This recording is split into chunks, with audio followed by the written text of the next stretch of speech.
जय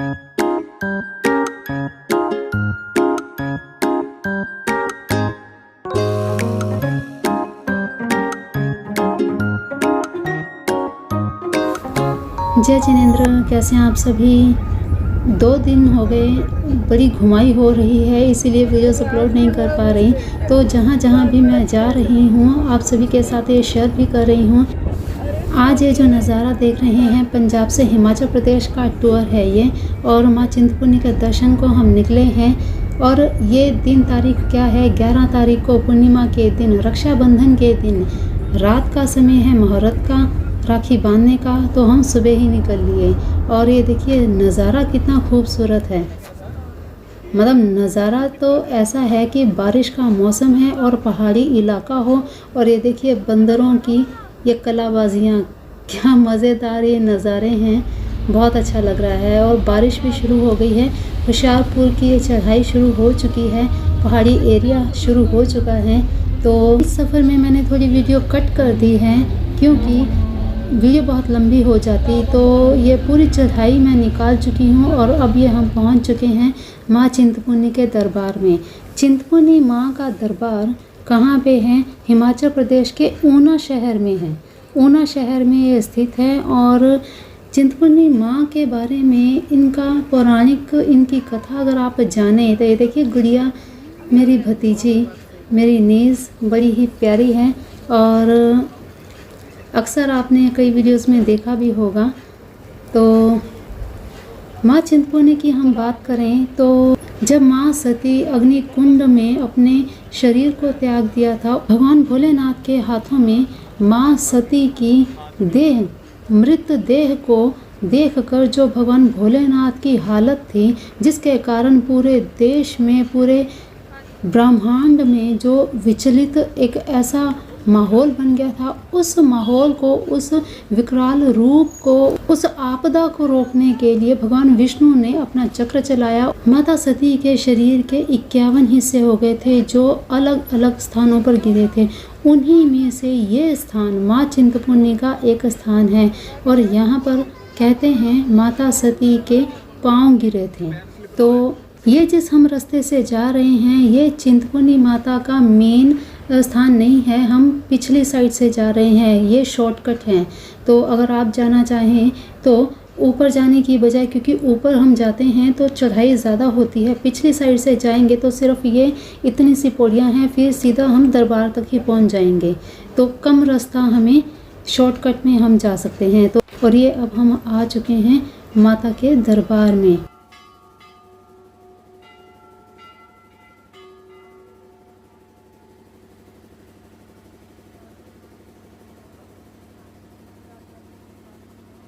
कर रही हूँ। तो ये मेन दरबार है माँ चिंतपूर्णी का।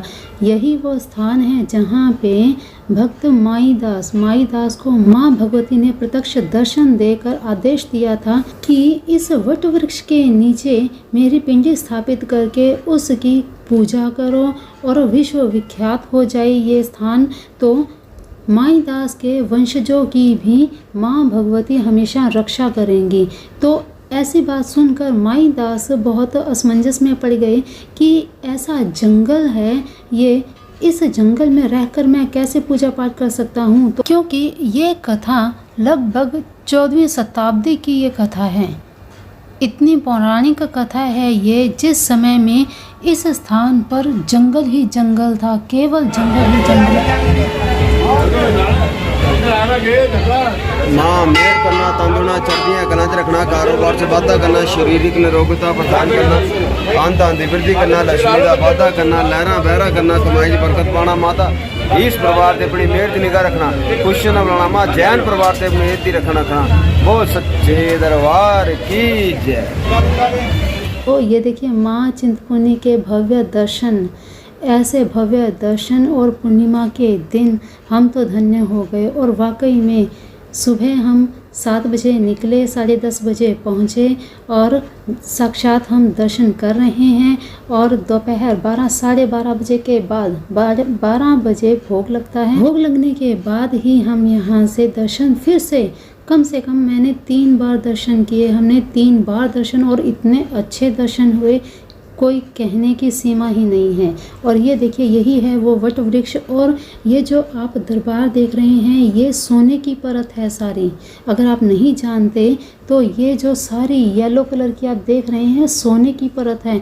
और ये वही वट वृक्ष हैं जिस वट वृक्ष के नीचे माँ भगवती ने साक्षात दर्शन देकर माईदास को आदेश दिया था।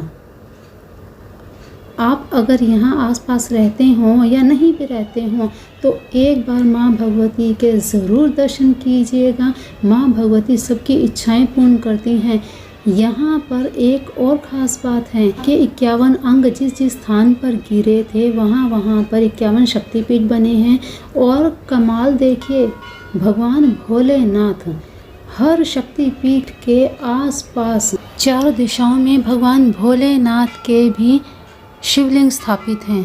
किस लिए? भगवान भोलेनाथ माँ भगवती की रक्षा के लिए उनके आसपास ही विराजित हैं। बिरले ही वो समय थे जब ऐसे अटूट प्रेम की गाथा और ऐसे अटूट प्रेम देखने को मिलते थे। आज की डेट में देखा जाए तो ऐसा अटूट और ऐसा निस्वार्थ प्रेम कहीं नहीं देखने को मिलेगा। इसीलिए श्रावण मास में माँ भगवती की, भगवान भोलेनाथ की पूजा विधान करने का बहुत ही विशेष महत्व है, ताकि उनके जैसा ही हर इंसान अपने जीवन को बना सके। पुराणों के अनुसार यह स्थान माँ चिंतपूर्णी का स्थान 4 महारुद्र के बीच में स्थित है। एक और कालेश्वर महादेव, दूसरी तरफ शिवबाड़ी, तीसरी ओर नारायण महादेव, चौथी ओर मचकुंद महादेव। 4 महादेव के मध्य में माँ चिंतपूर्णी का ये स्थान स्थित है। यही वो वट वृक्ष है जहाँ पर माँ ने माईदास को दर्शन दिए थे। मार्कंडेय पुराण के अनुसार कहते हैं कि सती चंडी के सभी दुष्टों पर विजय के उपरांत उनके 2 शिष्यों अजय और विजय ने सती से अपनी खून की प्यास बुझाने की प्रार्थना की थी। यह सुनकर सती चंडी ने अपना मस्तिष्क छिन्न कर लिया था, इसलिए सती का नाम छिन्नमस्ता भी है, क्योंकि यहाँ पर जो पिंडी है उनका मस्तक नहीं है, इसीलिए इनका नाम छिन्नमस्ता पड़ा है। और विशेष इस वट वृक्ष पर जो भी अपनी मन्नत से मौली का धागा बांध दे और जब मन्नत पूरी हो जाए तो यहाँ पर आकर धागा खोल दे, याद करके अपनी बोली हुई मन्नत। क्योंकि विश्वास के साथ यहाँ पर दुनिया भर के लोग आते हैं, पूरे भारत में, भारत के बाहर से लोग आते हैं। कोई चुन्नी चढ़ाता है, कोई चुन्नी बांधता है, कोई मौली बांधता है, कोई अपनी विवाह की कामना को लेकर चूड़ा बांधते हैं कि उनका विवाह हो जाए तो वो आकर उस चूड़े को खोलेंगे, माँ भगवती को चढ़ाएंगे। तो ऐसी मान्यताएं हैं और ये सटीक हैं, सही हैं। माँ भगवती का ये शक्तिपीठ इतना चमत्कारिक है कि अगर आपने एक बार यहाँ पे विश्वास कर लिया तो कभी भी आपका ये विश्वास टूटेगा नहीं। क्योंकि मैं खुद बरसों से, कितने ही सालों से माँ भगवती के दर्शन को आती हूँ और बहुत सी मन्नतें पूरी हुई हैं, होती हैं।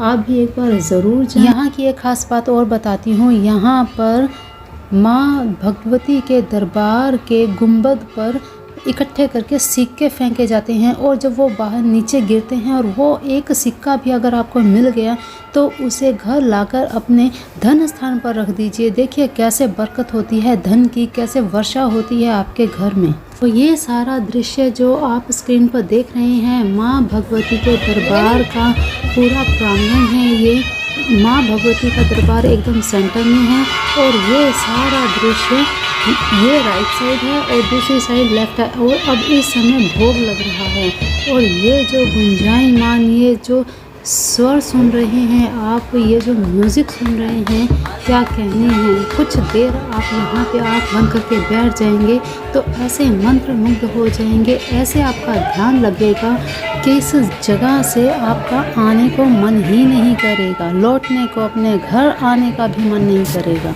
तो ये वट वृक्ष दरबार के राइट साइड में है और ये हनुमान जी की, भैरव जी की यहाँ पे मूर्तियाँ रखी हुई हैं और ये राइट साइड है। ये मेन जड़ से ये है वो वट वृक्ष। आप पूरी तरह से अब देखिए, पूरा ये दरबार है और ये सारा सोने का है। आप देख कर हैरान रह जाएंगे। जब कभी आपको मौका मिले आप यहाँ आकर ज़रूर देखिएगा। हल्की हल्की बारिश हो रही है और ये है एग्ज़िट गेट, ये है दरबार से बाहर आने का रास्ता। यहाँ से एक बार बाहर आ गए फिर वापस दोबारा जब अगर जाएंगे तो पर्ची लेनी पड़ेगी आपको। हाँ, मैं स्टार्टिंग में बताना भूल गई कि दरबार में एंट्री स्लिप के साथ होती है और स्लिप आपको दरबार की एंट्री के स्थान पर ही मिलेगी। बिना स्लिप के आपको एंट्री नहीं करनी दी जाएगी, तो इस बात का आप ध्यान रखिएगा। तो अब हम आ गए हैं वापसी, दरबार से बाहर आ चुके हैं और जिस स्थान से हम आए थे उस स्थान से वापस हम नीचे की ओर आ रहे हैं। और ये देखिए यहाँ की मार्केट है। यहाँ पे आपको प्रसाद और जो भी आपको यहाँ से कुछ भी चाहिए, माता की मूर्ति। महिलाएं यहाँ दरबार से सिंदूर ज़रूर लेकर जाया करें अपने अखंड सौभाग्य के लिए। बहुत ही शुभ होता है, बहुत ही विशेष होता है। यहाँ का सिंदूर ज़रूर लेके जाया कीजिए। भी खरीदारी आप करना चाहें यहाँ से कर सकते हैं। तो यहाँ पे गूगल की धूप बहुत अच्छी होती है, अगर आप आए तो ज़रूर लेके जाइएगा, एकदम शुद्ध होती है, तो ये आप ज़रूर कीजिएगा। तो चलिए अब हम नीचे जा रहे हैं। नीचे जाके हम सबसे पहले नाश्ता करेंगे और नाश्ता हम कर चुके हैं, वो मैंने ऐड नहीं किया। नाश्ता करने के बाद वहाँ से हम निकल चुके हैं और ये देखिए क्या नज़ारा है। इस समय हल्की हल्की बारिश हो रही है और ये हिमाचल प्रदेश ऊना स्थान का ये जो दृश्य है वाकई में देखने लायक है। कुछ देर के लिए आप यहाँ पे रुक के और इस नज़ारे को एकटक देखेंगे तो ब्रह्मांड के साथ ऐसा कनेक्शन होगा कि आप विचार करना तो दूर, आप हैरान रह जाएंगे इस नज़ारे को देखकर। आपकी आंखों में ये जो ग्रीनरी है, इस ग्रीनरी को ही ऑब्ज़र्व करना होता है। जो ये मैनिफेस्टेशन की बातें हम करते हैं, ये हम अपनी इच्छाओं की पूर्ति की बातें करते हैं, ये है असली ब्रह्मांड। इसे देखिए, इसे देखकर ये नज़ारा आप अपने साथ समेट के लेके जाइए और ऐसी पॉजिटिव एनर्जी यहाँ से मिलती है कि हम बातों में ये नहीं बयान किया जा सकता।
अब हैं वापसी में, यहाँ से हम निकल चुके हैं और ये है शिवबाड़ी का दृश्य। शिवबाड़ी के अंदर एंट्री करके राइट और लेफ़्ट साइड इस तरह से जंगल बने हुए हैं, पूरा जंगल है ये। और यहाँ पे भगवान महादेव स्थापित हैं माँ भगवती की रक्षा के लिए। जो 4 दिशाओं में आपको महादेव के शिवलिंग के आपको स्थापित की बात बताई है मैंने स्टार्टिंग में, तो उनमें से एक स्थान ये है शिवबाड़ी। और ये पूरा रास्ता पूरा जंगल है, यहाँ पे तरह तरह के जंगली जानवर हैं। अंदर तो आप भूलकर भी मत जाइएगा, कोई भी जानवर आपको यहाँ पर दिखाई दे सकता है। खास करके हनुमान जी की सवारी और कुत्ते वगैरह तो यहाँ पे आपको आम ही देखने को मिल जाएंगे। तो जब भी मंदिर के अंदर आप एंटर करें तो हाथ में कुछ खास सामान मत लेके जाइए, क्योंकि इन हाथों में सामान देखकर ही बंदर अटैक करते हैं। तो इन चीज़ों का आप ध्यान रखिएगा। तो ये देखिए, ये है दृश्य शिवबाड़ी का। अभी हम यहाँ से थोड़ा सा आपको लोकेशन दिखा दें, फिर चलते हैं अंदर की तरफ। ये है मेन दरबार शिवबाड़ी का। और ये जो रेड कलर का हट के स्टाइल में बना है, यहाँ से होती है एंट्री। ये देखिए सामने देख रहे हैं आप द्रोण शिव मंदिर शिवबाड़ी।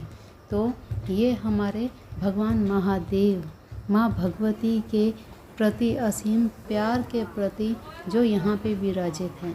तो अब चलते हैं अंदर भगवान जी के दर्शन करने। ये लगा दिए अपने फूलों को, बेल पत्र और धतूरा भांग इन सब को हाथ, और यही चढ़ाएंगे। तो जैसे ही हमने अंदर एंट्री की, पता चला अभी दरबार खुला नहीं है क्योंकि अंदर सेवा हो रही है, भगवान जी का श्रृंगार हो रहा है। तो हम 10 मिनट के लिए बाहर बैठेंगे। तो तब तक आप बाहर के दृश्य देखिए। ये महादेव अपने पूरे परिवार के साथ विराजित हैं, भोलेनाथ की ये तस्वीर लगी है और ये पूरा दृश्य। चिंतपूर्णी माता के जब आएँ तो भगवान शिव के यहाँ पे दर्शन अवश्य कीजिएगा। यहाँ पे ये जो शिवलिंग स्थापित है, ये किसी के हाथों स्थापित नहीं किया गया, ये अपने आप यहाँ पे प्रकट हुए हैं माँ भगवती की रक्षा के लिए। तो ये देखिए, ये भगवान महादेव, ये शिवबाड़ी के शिवलिंग है जो अपने आप यहाँ पे प्रकट हुए हैं और ये आप बहुत करीब से देख सकते हैं। जय भोलेनाथ। और इस समय श्रृंगार हो चुका है तो जल हम नहीं चढ़ा सकते, तो बेलपत्र, धतूरा, भांग, फूल वो सब चढ़ा सकते हैं। और देखिए कितना अंदर की तरफ है, और जो अंदर जल है, इस जल का छींटा ज़रूर लीजिए, छींटा ज़रूर लीजिए। और जल को पिया नहीं जाता, सिर्फ अपने ऊपर छींटा जाता है, छिटका जाता है। तो ये चीज़ का आप ध्यान रखिएगा। यहाँ पर ये देखिए आपको पूरा दृश्य, बहुत छोटा सा स्थान बनाया गया है। यहाँ पे एक कमरे के जैसा स्थान है और ये बाहर का दृश्य है। ये देखिए हम दर्शन करके बाहर आ चुके हैं। तो ये बाहर आ चुके हैं हम, और आने के बाद यहाँ पे बंदरों की काफ़ी टोली थी। तो हमने यहाँ पे केले काफ़ी बांटे हैं, क्योंकि केले अक्सर बंदर खा लेते हैं, बाकी लोग ब्रेड वगैरह ये सब चीज़ें फेंकते हैं, डालते हैं, तो वो नहीं खाते हैं, क्योंकि रूटीन में जो एक एक चीज़ डाली जाए तो वो नहीं खाते हैं। बनाना के काफ़ी शौकीन होते हैं। तो ये देखिए कितने मज़े से खा रहे हैं। तो यहाँ पर हमने काफ़ी केले बांटे हैं और इनको दिए हैं, और बड़े आराम से ये बैठ के खा रहे हैं। इनको खाते हुए आप कभी देखिएगा।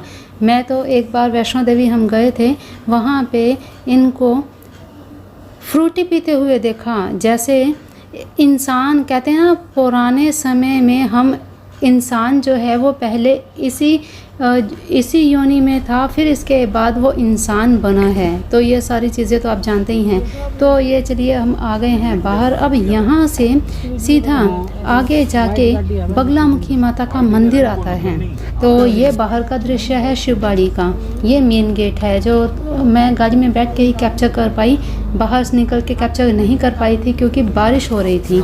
तो अब यहाँ से हम निकल चुके हैं। यहाँ से निकल कर हम बगलामुखी ही रुकेंगे जाकर। ये आ चुके हैं हम बगलामुखी मंदिर में, ये रास्ते में ही पड़ता है।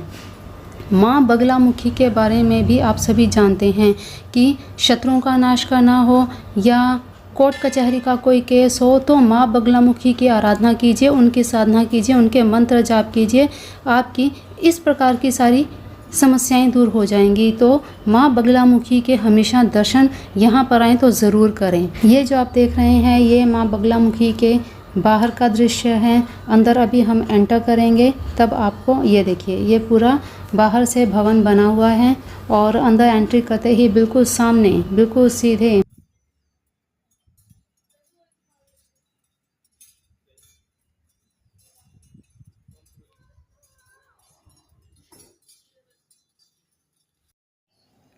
ये है माँ बगलामुखी का मेन दरबार।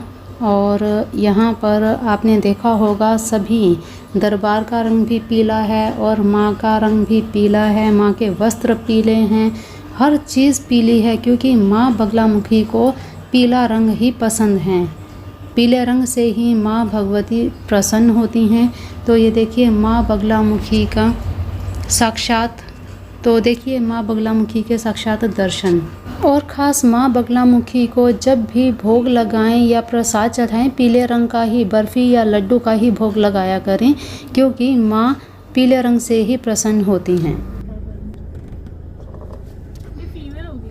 मैं बेटी ना नहीं खोल दे वो देख रुको 3 रह गए, मैं खाऊंगी, मैं दूंगी। मैं पढ़ना है बेचारा। हाँ सारा खन मिल गया।